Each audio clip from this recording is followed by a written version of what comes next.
All right, the Bills are back in bounce-back mode this week against the Texans. The current favorite to win MVP had the worst game of his season in a blowout loss to the Ravens in Week 4, throwing for just 180 yards with no touchdowns. This week, they travel to Houston, and revenge will be on the mind of the Texans wideout Stefon Diggs as he faces his former team.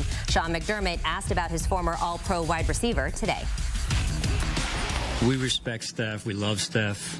And like I said, he was a very good player for us, John, and highly competitive player. And what I see on tape, he's doing the same thing. So our focus really needs to be there, and we move forward. That's really where we're at on it.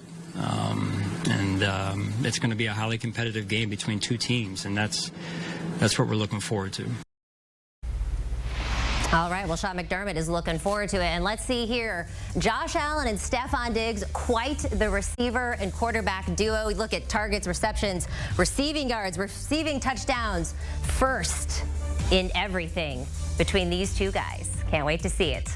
All right, and then we'll look at here players accounting for the highest percentage of teams' offense. Well, Josh Allen at the top here with 73.6, followed by Patrick Mahomes, Lamar Jackson, Dak Prescott, and rounding out the top, Kyler Murray.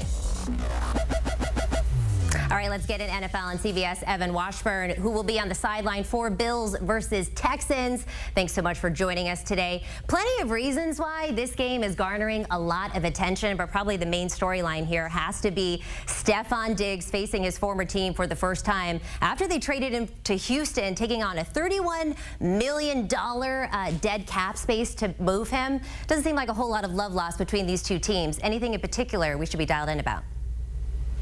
Well, Katie, to me, this is the dream scenario for the reality show that is the NFL, because it's the perfect conversation piece for the days leading up to this game. And it's what you and I are doing right now. It's what myself and other members of our crew are doing throughout the week. But the reality is, I think once this game kicks off, it becomes secondary to what's happening on the field. Now, Stefon Diggs, if he can stay healthy through the week, will play in this game. And I'm sure he's going to want to have a big game. But if you know anything about Diggs, he wants to have a big game every time he steps on the field.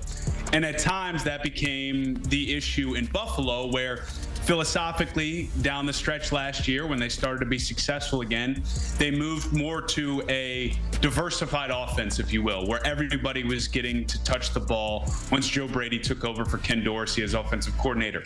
That didn't necessarily align at times with what Diggs was looking for, but I think this idea that there's this tension, and whether you want to call it revenge or distaste or anger on either side, I think both sides at this point kind of got what they wanted. Diggs had the best stretch of his career over the course of the 4 seasons of Buffalo. He helped Josh Allen elevate to a top 5 quarterback, and conversely, Stefon Diggs was able to be one of the top wide receivers in the game. So I look at it like it's perfect for the drama and the buildup, but once this game kicks off, I think it becomes a secondary storyline. Yeah, absolutely. I feel like we probably build it up a lot more than they do there.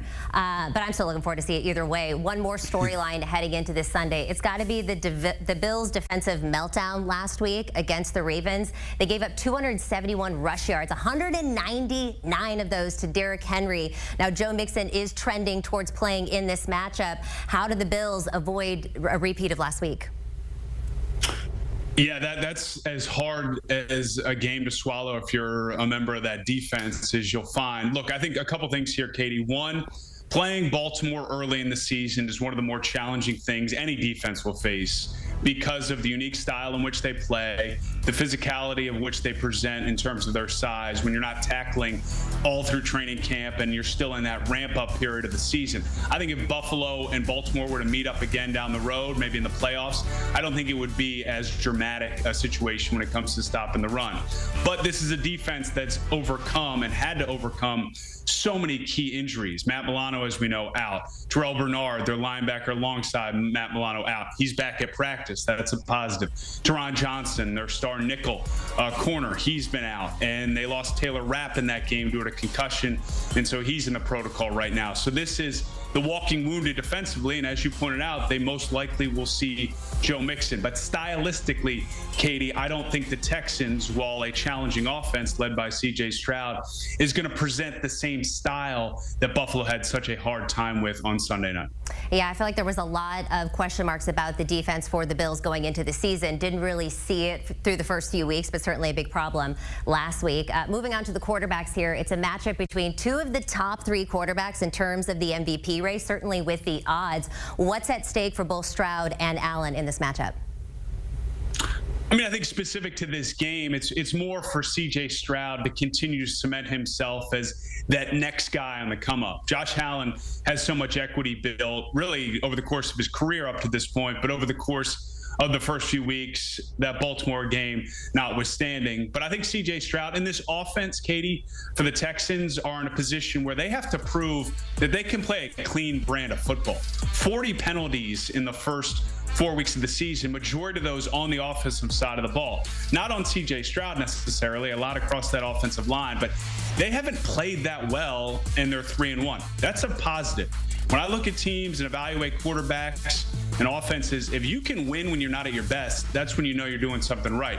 Conversely, for Josh Allen, it's continuing to prove that without Stephon Diggs, this offense can be effective. They had that blip on Sunday that got out of hand quickly, I would say. But we've seen that this offense that is now about spreading the ball around, the whole mantra everybody eats, that everybody wants to take as a slight on Diggs. It's not, but it's something that has been effective over the course of the first 3 weeks, and I think could be in this Texans game. So for the Texans and C.J. Stroud, can you play clean? Can you live up to the, hey, I'm right there with Josh Allen? And for Josh Allen, it's continue to prove to people that we can do this thing without the guy that's on the other sideline making plays in the Texans uniform. Well, they say that everybody eats. You're heading into Texas. You getting barbecue while you're there? No doubt, no doubt. You can't cross that state line without taking care of business. And some great Mexican food as well. Oh, yeah, some Tex-Mex probably. Evan Washburn will be on the sideline this weekend for Bills and Texans. Thank you so much for your time. Here's a look at what CBS has going on this Sunday. We just talked about it. The Bills and the Texans, also the Ravens taking on the Bengals, Colts and Jags, and then in the later window, 4:25, you got the Packers and the Rams and the Giants at Seahawks. That's all on CBS and streaming on Paramount+.